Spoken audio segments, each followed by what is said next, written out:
ರೇಣುಕಾಸ್ವಾಮಿ ಕೊಲೆ ಕೇಸ್ನಲ್ಲಿ ನಟ ದರ್ಶನ್ ಪಾತ್ರ ಇರೋದು ಪೊಲೀಸರ ತನಿಖೆಯಲ್ಲಿ ಬಯಲಾಗಿದೆ. ಆದರೆ ಕಾಂಗ್ರೆಸ್ನ ಶಾಸಕರು ಮಾತ್ರ ಹತ್ಯೆ ಪ್ರಕರಣದಲ್ಲಿ ನಟ ದರ್ಶನ್ಗೆ ಕ್ಲೀನ್ ಚಿಟ್ ಕೊಟ್ಟಿದ್ದಾರೆ. ಮದ್ದೂರು ಕಾಂಗ್ರೆಸ್ನ ಶಾಸಕ ಕದಲೂರು ಉದಯ ನಟ ದರ್ಶನ್ಗೆ ಸ್ವಲ್ಪ ಮುಂಗೋಪ ಬಂಬಿಡದೆ, ಕ್ವಾಪ ಬಂಬಿಡದೆ, ಅಪ್ಪನಿಗೆ ಸಿಟ್ಟು ಜಾಸ್ತಿ. ಅಯ್ಯ ಕರ್ಮ ತಗಳಿ. ಆದರೆ ಆತ ಕೊಲೆ ಮಾಡುವಷ್ಟು ಕಟಕನಲ್ಲ. ಹಲವು ವರ್ಷಗಳಿಂದ ನನಗೆ ದರ್ಶನ್ ಸ್ನೇಹಿತ, ಅಭಿಮಾನಿಗಳ ಬಳಿ ಮುಂಗೋಪದಿಂದ ಮಾತಾಡ್ತಾನೆ ಅವನಷ್ಟೇ. ಸದ್ಯ ಪೊಲೀಸರು ತನಿಖೆ ನಡೆಸ್ತಾ ಇದ್ದಾರೆ. ಯಾರು ಕೊಲೆ ಮಾಡಿದ್ದಾರೆ ಅನ್ನೋದು ತನಿಖೆಯಲ್ಲಿ ಗೊತ್ತಾಗುತ್ತೆ ಅಂತ ತಿಳಿಸಿದ್ದಾರೆ.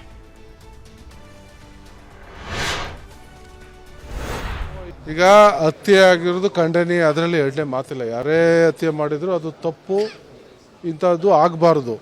ಸೊ ಬಟ್ ಇದರಲ್ಲಿ ಏನಾಗಿದೆ, ಇವ್ರ ಪಾತ್ರ ಏನು, ಯಾರಾದರೂ ಜೊತೆಲಿದ್ದವ್ರು ಮಾಡಿ ಏನಾದರೂ ಇವ್ರಿಗೂ ಅದು ಸುತ್ಕೊಂಡಿದೆಯಾ, ಅದೇನು, ಇದೆಲ್ಲ ತನಿಖೆಯಿಂದ ಹೊರಗೆ ಬರಬೇಕು. ಆ ಥರ ಕೆಟ್ಟ ಮನಸ್ಸ ಅಲ್ಲ, ಕೊಲೆ ಮಾಡೋವಂಥ ವ್ಯಕ್ತಿನೂ ಅಲ್ಲ.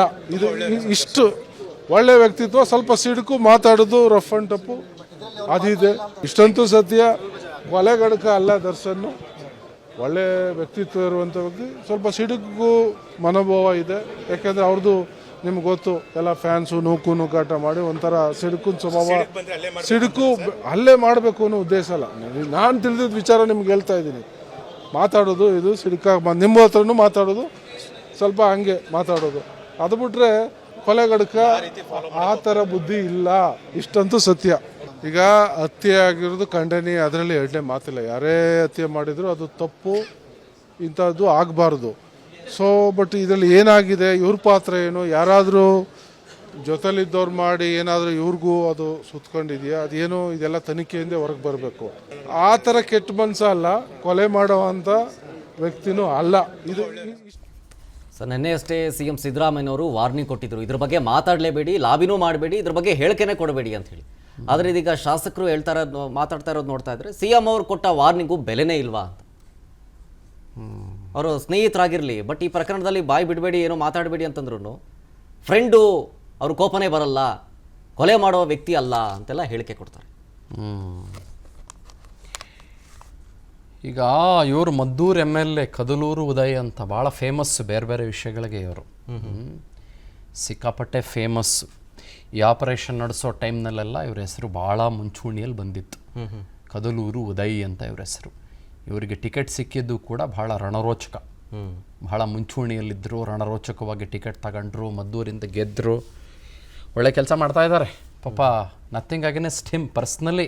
ಓಕೆ, ಬಟ್ ಗೊತ್ತಾಗಲ್ಲ ಅನಿಸ್ತದೆ. ಈಗ ಒಂದು 8-9 ಮೈಕ್ ಇಟ್ಬಿಟ್ಟಾಗ ಮುಂದೆ ಏನು ಮಾತಾಡಬೇಕು ಅಂತ ಗೊತ್ತಾಗಲ್ಲ ಅನಿಸ್ತದೆ, ಅಥವಾ ಮನಸ್ಸಲ್ಲಿರೋದೇ ಆಚೆ ಕಡೆ ಬಂದ್ಬಿಡ್ತದೆ ಅಂತ ಅನಿಸ್ತದೆ. ಕೋಪ ಬಂದ್ಬಿಡದೆ ಆಯಪ್ಪನಿಗೆ, ದರ್ಶನಿಗೆ ಮುಂಗೋಪ ಅದೇ, ಹಂಗೆ ಮಾಡೋಕ್ಕಿಲ್ಲ. ಅಲ್ರಿ, ನಮಗೇನು ತಲೆ ಕೆಟ್ಟದೇನ್ರಿ, ಇಲ್ಲೆಲ್ಲ ಕೂತ್ಕೊಂಡು ನೋಡ್ತಾ ಇದ್ದೀವಿ ನಾವು. ರಿಮಾಂಡ್ ಅಪ್ಲಿಕೇಶನ್ ಎಲ್ಲ ಹಾಕ್ಕೊಂಡು ಜನರ ಮುಂದೆ 8 ಪಾಯಿಂಟ್ಗಳನ್ನೆಲ್ಲ ಇಟ್ಕೊಂಡು, ಆಮೇಲೆ 16 ಪಾಯಿಂಟ್ಗಳನ್ನು ಯಾಕೆ ಜೇಸಿ ಕಳಿಸ್ದವ್ರಿಗೆ ನಾವು ನೀವು ಅಂತೆಲ್ಲ ನೋಡಿಕೊಂಡು ಗಮನಿಸ್ತಾ, ಆಮೇಲೆ ಪೊಲೀಸರು ಹಗಲು ರಾತ್ರಿ ಕಷ್ಟಪಟ್ಕೊಂಡು ಕೆಲಸ ಮಾಡಿಕೊಂಡು ಅಲ್ಲೆಲ್ಲೋ ಯಾವುದೋ ರಾಜ ಕಾಲುವೆಲಿ ಮೊಬೈಲ್ ಫೋನ್ಗೋಸ್ಕರ ಪಾಪ ಆ BBMPಯ ಪೌರ ಕಾರ್ಮಿಕರನ್ನ, ನೌಕರರನ್ನ ಬಳಸ್ಕೊಂಡು ಅವ್ರನ್ನ ಕೆಳಗಿಳಿಸ್ಕೊಂಡು, ಪಾಪ ಅವ್ರ ಹೆಲ್ತ್ ಕೂಡ ನೋಡದೆ ಅವ್ರು ಕೆಳಗಿಳಿದು, ಪಾಪ ಒಂದು ಸಣ್ಣ ಗ್ಲೌಸ್ನಲ್ಲಿ ಮುಖಕ್ಕೊಂದು ಮಾಸ್ಕ್ ಹಾಕ್ಕೊಂಡು ಅವರೆಲ್ಲರೂ ಕೂಡ ಆ ರಾಜ ಕಾಲುವೆಯ ಕೆಟ್ಟ ಗಲೀಜು ನೀರಿನಲ್ಲಿ ಹೀಗೆ ಕೈಯೆಲ್ಲ ಹಾಕ್ಕೊಂಡು ತೆಗಿತಾ ಇದ್ದಂಥ ಸಂದರ್ಭವನ್ನು ನಾವು ಗಮನಿಸಿದ್ದೀವಿ. ಮತ್ತೊಂದು ಕಡೆ ಇದೇ ಪೊಲೀಸರು CCTV ಫುಟೇಜನ್ನು ಚಿತ್ರದುರ್ಗದಿಂದ ಹಿಡಿದು ಈ ಪಟ್ಟಣಗೆರೆ ಶೆಡ್ಡಿಂದ ಹಿಡಿದುಬಿಟ್ಟು ಈ ರಾಜ ಕಾಲುವೆ ಸುಮನಹಳ್ಳಿವರೆಗೂ ಕೂಡ, ಸುಮನಹಳ್ಳಿಯಿಂದ ಆಮೇಲೆ ಅವ್ರು ಎಲ್ಲೋದ್ರು ಅನ್ನೋದ್ರವರೆಗೂ, ಆಮೇಲೆ ಆ 98 ಸ್ಟ್ರೀಟ್ ಬಾರ್ ಕಿಚನ್ ಅಂತ RR ನಗರದ ಹತ್ರ ಹೋಗಿದ್ದು, ಮತ್ತು ಅವ್ರು ಅದ್ಯಾವುದೋ ಒಂದು ಬಟ್ಟೆ ಅಂಗಡಿಗೆ ಹೋಗಿದ್ದು, ಬಟ್ಟೆ ಅಂಗಡಿಯಲ್ಲಿ ರಕ್ತದ ಬಟ್ಟೆಗಳನ್ನು ಕಳಚಿ ಹೊಸ ಬಟ್ಟೆ ತೊಗೊಂಡು ಆ ಬಟ್ಟೆಗಳನ್ನು ಅವರು ಚೇಂಜ್ ಮಾಡ್ಕೊಂಡಿದ್ದು, ಆಮೇಲೆ ಇದೇ ಈ ದರ್ಶನ್ ದಚ್ಚು ಆ ಅಪ್ಪನ ಮನೆಗೆ ಹೋಗ್ಬಿಟ್ಟು 40 ಲಕ್ಷ ರೂಪಾಯಿ ಸೀಸ್ ಮಾಡ್ಕೊಂಡಿದ್ದು, ಅದಕ್ಕಿಂತ ಮುಂಚೆ 30 ಲಕ್ಷ ರೂಪಾಯಿ ಸೀಸ್ ಮಾಡ್ಕೊಂಡಿದ್ದು, ಆಮೇಲೆ ಈ ಪ್ರದೋಷ ಅಂತನ್ನೋನು ಯಾವನಿದಾನು ಅದಮ, ಅವನು ಈ ಟೆಕ್ಕಿ ಅವನು ಯಾವನಿದಾನ, ಅವನು ಕಳ್ಳ, ಆ ಕಳ್ಳ ಅವನು ಇನ್ನೊಬ್ಬನ ಯಾವನು ಹೋಗಿದ್ದ ಅನ್ನೋದ್ರ ಬಗ್ಗೆ ಸ್ಪಷ್ಟವಾದಂಥ ಡೀಟೇಲ್ಸ್ ತೆಗೆಸಿದ್ದು, ಆಮೇಲೆ ರಾಘವೇಂದ್ರ ಅನ್ನೋನು ಕೆಟ್ಟ ಕೊಳಕವಾಗಿ ಅವನು ನಾನು ಹಂಗೆ ಮಾಡ್ತೀನಿ ಹಿಂಗೆ ಮಾಡ್ತೀನಿ, ನಿನ್ನ ದರ್ಶನ್ಗೆ ಮೀಟ್ ಮಾಡಿಸ್ತೀನಿ ಅಂತ ಸುಳ್ಳು ಪಳ್ಳು ಹೇಳ್ಕೊಂಡು ಎಲ್ಲ ಅವನು ಇಟಿಯೋಸ್ ಕಾರ್ನಲ್ಲಿ ಕರ್ಕೊಂಬಂದಿದ್ದು, ನಾವು ಅದನ್ನು ಟೋಲ್ನಲ್ಲಿ ಆ CCTV ಕ್ಯಾಮ್ರಾ ನೋಡಿದ್ದು, ಅದರ ಜೊತೆಗೆ ಆ ಧನರಾಜ ಅನ್ನೋನು ಆ ಶಾಕ್ ಕೊಡುವಂಥ ಚಾರ್ಜರ್ ತೊಗೊಂಡಿದ್ದು, ಎಲೆಕ್ಟ್ರಿಕ್ ಶಾಕ್ ಕೊಡುವಂಥ ಚಾರ್ಜರ್ ತೊಗೊಂಡಿದ್ದು. ಆಮೇಲೆ ಅವನ ವಿನಯ ಅನ್ನೋನು ಪರಮಕಳ್ಳ, ಅವನು A10 ಅವನ ಸ್ಟೋನಿ ಬ್ರೂಕು ಜುಳು ಅಂತ ಬರ್ತದಲ್ಲ ರೆಸ್ಟೋರೆಂಟು, ಅದ್ರ ಮಾಲೀಕ ಅವನು ಪರಮ ನೀಚ. ಅವನು ಆ ನೀಚ ಅವನದೇ ಆದಂಥ ಪಟ್ಟಣಗೆರೆ ಶೆಡ್ನಲ್ಲಿ ತಗೊಂಡೋಗಿ ಕರ್ಕೊಂಡೋಗಿ ಊರಲ್ಲಿಗಿರೋರಿಗೆಲ್ಲ ಹೊಡೆದಿರುವಂಥ ಇನ್ನೂ ಹಲವು ಫುಟೇಜ್ಗಳು ಮೀಡಿಯಾದವ್ರಿಗೆ ಸಿಕ್ಕಿದ್ದು. ಮತ್ತು ಅವ್ನ ದಂಧೆನೇ ಊರಲ್ಲಿಗಿರೋರಿಗೆ ಹೊಡೆಯೋದು ಅನ್ನೋದು ಭಾಳ ಸ್ಪಷ್ಟವಾಗಿದ್ದು. ಆಮೇಲೆ A1 ಆರೋಪಿ ಈ ಪವಿತ್ರ ಗೌಡ ಅನ್ನುವಂಥ ಆ ಹೆಣ್ಮಗಳು ಅಂತ ಕರೆಸ್ಕೊಳ್ಳುವಂಥ ಹೆಣ್ಮಗಳು ಪ್ರಚೋದನೆ ಕೊಟ್ಟು ಒಂದು ಕಿಂಚಿತ್ತೂ ಕೂಡ ಮಾನವೀಯ ಮೌಲ್ಯಗಳೇ ಇಲ್ಲದೆ, ಮಾನ ಮರ್ಯಾದೆ ಇಲ್ಲದೆ ಆತ ನನ್ನ ಕಣ್ಣೆದುರಿಗೆ ಹಣವಾಗಬೇಕು ಅನ್ನೋ ರೀತಿಯಲ್ಲಿ ಪ್ರಚೋದನೆ ಕೊಟ್ಟಿದ್ದು. ಅದಾದ ಮೇಲೆ A2 ಈ ದರ್ಶನ ಅನ್ನುವಂಥ ಈ ಆ್ಯಕ್ಟ್ರು ಅಂತ ಕರೆಸ್ಕೊಳ್ಳುವಂಥ ಈ ಮನುಷ್ಯ ಓಹೋ ನಾನು ಗಂಡಸು ಅಂತ ಅಲ್ಲಿ ಹೋಗಿದ್ದು. ಆಮೇಲೆ A3 A4 A5 A6 A7 A8 9 10 11 12 13 14 15 16 17. ಆಮೇಲೆ ಅವನು ಯಾವನೋ ಒಬ್ಬ ಕಾರ್ ಓಡಿಸ್ಕೊಂಬಂದಿದ್ದು, ಇನ್ನೊಬ್ಬ ಅವನು A16 ಕೇಶವಮೂರ್ತಿಯನ್ನು ಅವನು 5 ಲಕ್ಷ ತಗೊಂಡಿದ್ದು, ಇನ್ನೊಬ್ಬನೇ ಅವನು ಮೋಹನ್ ರಾಜ್ ಅನ್ನುವಂಥ ಮಾಜಿ ಕಾರ್ಪೊರೇಟರ್ ಬೊಮ್ಮನಹಳ್ಳಿಗೆ ಸೇರಿದಂಥವನು, ಅವ್ನು 40 ಲಕ್ಷ ಕೊಟ್ಟಿದ್ದು ಅಂತ ಪ್ರೂವ್ ಆಗಿದ್ದು. ಆ 40 ಲಕ್ಷ ರೂಪಾಯಿ ಪ್ಲಸ್ 30 ಲಕ್ಷ ರೂಪಾಯಿ ಟೋಟಲ್ 70 ಲ್ಯಾಕ್ ರುಪೀಸ್ ಅವನೇ ಕೊಟ್ಟಿರ್ಬೋದು ಆ ಮನುಷ್ಯ ಅನ್ನೋದಕ್ಕೆ ಸಂಬಂಧಪಟ್ಟಂತೆ ಪೊಲೀಸರಿಗೆ ಪುರಾವೆ ಸಿಕ್ಕಿರೋದು. ಆ ಮೋಹನ್ ರಾಜ ಅನ್ನೋನು ಮೊಬೈಲ್ ಫೋನ್ನ ಸ್ವಿಚ್ ಆಫ್ ಮಾಡಿಕೊಂಡು ಇವತ್ತು ಓಡೋಗಿರೋದು. ಮತ್ತು ಈ ದರ್ಶನ್ ಅನ್ನುವಂಥ ನಟ ರಕ್ತದ ಕಲೆಗಳಿದ್ದಂಥ ಬಟ್ಟೆ ಎಲ್ಲಿಟ್ಟಿದ್ಯಪ್ಪ ಕಂದ ಅಂತ ಕೇಳಿದಂಥ ಸಂದರ್ಭದಲ್ಲಿ ನಾನು ಇಲ್ಲಿಟ್ಟಿದ್ದೀನಿ ಅಂತ ಹೇಳಿದ್ದು, ದುಡ್ಡಿನ ಬಗ್ಗೆ ಹೇಳಿದ್ದು, ಮತ್ತು 5-5 ಲಕ್ಷ ರೂಪಾಯಿ ನಾನು ಇಂತಿಂಥವ್ರಿಗೆ ಕೊಟ್ಟಿದ್ದೀನಿ ಅಂತ ಹೇಳಿದ್ದು. ಇದೆಲ್ಲ ಏನು ನಾವೆಲ್ಲ ಇಲ್ಲಿ ಕೂತ್ಕೊಂಡ್ಬಿಟ್ಟು ಏನು ಫುಲ್ಲು ಕೂತ್ಕೊಂಡಿದ್ದೀವೇನ್ರಿ? ಕೊಟ್ಬಿಟ್ಟಿದಾರೇನ್ರಿ ನಮಗೇನಾದ್ರೂ ಡಬ ಹೊಡ್ಕೊಂಡಿರಪ್ಪ ನೀನು ಪಾತ್ರೆ ತಗಡ ಅಂತ? ಇಲ್ಲ. ಏನ್ರಿ ಫೊರೆನ್ಸಿಕ್ ಲ್ಯಾಬ್ನವ್ರು ಬಂದಿದ್ದು, ಫೋಟೋಗಳು ತೆಗೆದಿದ್ದು, ಆತನ ಮೇಲಾಗಿರುವ ಬ್ರುಟಾಲಿಟಿಯನ್ನು ಗಮನಿಸಿದ್ದು, ಆತನ ಮರ್ಮಾಂಗ ಟೆಸ್ಟಿಕಲ್ಸ್ ವೃಷಣಗಳು ಆಚೆ ಕಡೆ ಬಂದಿರೋದು ಸಂಪೂರ್ಣವಾಗಿ, ಮತ್ತು ಆತನ ಮೈ ಮೇಲೆ ಬಾಸುಂಡೆ ಬರುವ ರೀತಿಯಲ್ಲಿ ಬಾರ್ಸ್ ಬಿಸಾಕಿರೋದು ಆತನನ್ನು.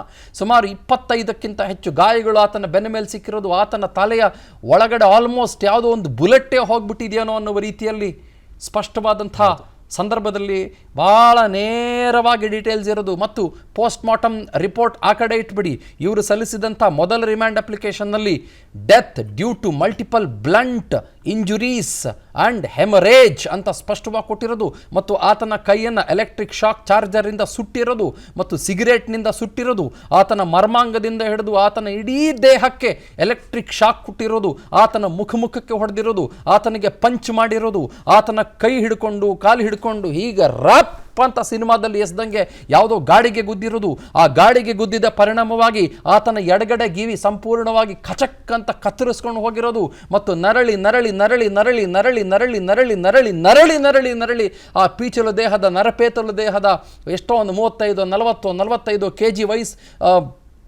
ತೂಕ ಇದ್ದಂಥ ಆ 33-34 ವಯಸ್ಸಿನ ಆ ಹುಡುಗ ಅವನು ಕೂಡ ಆರೋಪಿತನೇ. ಆತನ ಮೇಲಿರುವಂಥ ಆರೋಪ ಕೂಡ ಸಾಬೀತಾಗಬೇಕಾಗಿತ್ತು ಅಂತಂದಿದ್ರೆ ಪೊಲೀಸ್ ಸ್ಟೇಷನ್ಗೆ ಹೋಗಬೇಕಾಗಿತ್ತು, ಕಾನೂನಿನ ಅಡಿಯಲ್ಲಿ ಕ್ರಮವನ್ನು ಜರುಗಿಸಬೇಕಾದಂಥ ಕೆಲಸ ಆಗಬೇಕಾಗಿತ್ತು. ಅವ್ನು ಸತ್ತು ಬಿದ್ದೋಗಿರೋದು. ಅದಾದಮೇಲೆ ಅವ್ನು ಸತ್ತು ಬಿದ್ದೋದ್ಮೇಲೆ ಇವರೆಲ್ಲರೂ ಕೂಡ ಸುಮನಹಳ್ಳಿ ಹತ್ರ ಹೋಗ್ಬಿಟ್ಟು ರಾಜಾ ಕಾಲುವೆಗೆ ಬರ್ತಾ ಇದೆ ನೀರು, ಸಿಕ್ಕಾಪಟ್ಟೆ ಬೆಂಗಳೂರಿನಲ್ಲಿ ಮಳೆ, ಎಸ್ದು ಬಿಡೋಣ ಅಂತ ಹೇಳಿದ್ದು. ಆಮೇಲೆ ಅದು ಯಾವುದೋ ಪೊಲೀಸಿಗೆ ಫೋನ್ ಮಾಡ್ಕೊಂಡಿರೋದ್ರ ಬಗ್ಗೆ ಡೀಟೇಲ್ ಸಿಕ್ಕಿರೋದು. ಪೊಲೀಸರಿಗೆ ಫೋನ್ ಮಾಡ್ಕೊಂಬಿಟ್ಟು ನಾವು ಎಲ್ಲಿ ಎಸೆದ್ವಿ ಹಣ ಅಂತ ಕೇಳಿದಾಗ ಆ ಪೊಲೀಸರು ಇಲ್ಲೇ ಸೇರಿ ನಮ್ಮ ಲಿಮಿಟ್ಸಲ್ಲಿ ಎಸಿಬೇಡಿ ಅಂತ ಹೇಳಿರೋದಕ್ಕೆ ಪೊಲೀಸರಿಗೆ ಡೀಟೇಲ್ ಸಿಕ್ಕಿರೋದು. ಅದೆಲ್ಲಕ್ಕಿಂತ ಮುಖ್ಯವಾಗಿ ಇವನು ವಿನಯ ಆರೋಪಿ 10 ಮೊಬೈಲ್ ಫೋನ್ಗೆ ಅತೀ ಮುಖ್ಯವಾದಂಥ ವಿಡಿಯೋ ಸಾಕ್ಷಿಯೊಂದು ಬಂದಿದೆ ಅಂತ ಪೊಲೀಸರು ಉಲ್ಲೇಖ ಮಾಡಿದ್ದು. ಆ ಸಾಕ್ಷಿ ಏನು ಅನ್ನೋದು ನಮಗೆ ನಿಮಗೆ ಒಂದು ಹಂತಕ್ಕೆ ಗೊತ್ತಿರೋದು. ಇವನಿದಾನಲ್ಲ ಇವನೇ, ಅವನು ಪರಮ, ಇವನು ನೀಚೇಶ್ವರ, ಇವನು ಕಳ್ಳ, ಇವನು ಆಯ್ತಾ, ನಾಲಾಯಕ್, ಇವನು ಅಧಮ ಇವನು.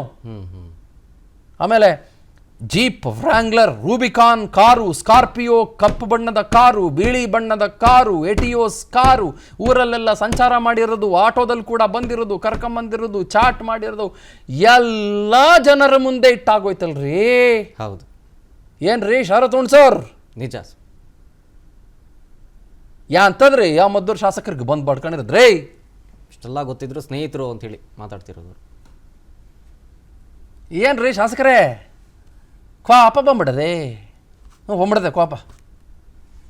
ಸುಮ್ಮನಿರ್ರಿ ಶಾಸಕರ್ರಿ, ನೀವು ಭಾಳ ದೊಡ್ಡ ಸ್ಥಾನದಲ್ಲಿರೋರಿ, ಹಿರಿಯರಿದ್ದೀರಿ, ಬುದ್ಧಿವಂತರು, ಜ್ಞಾನವಂತರು, ನೀತಿವಂತರು, ವಿಚಾರವಂತರು ಅಂತ ಅನ್ಕೊಂಡಿದ್ದೀವಿ ನಾವು.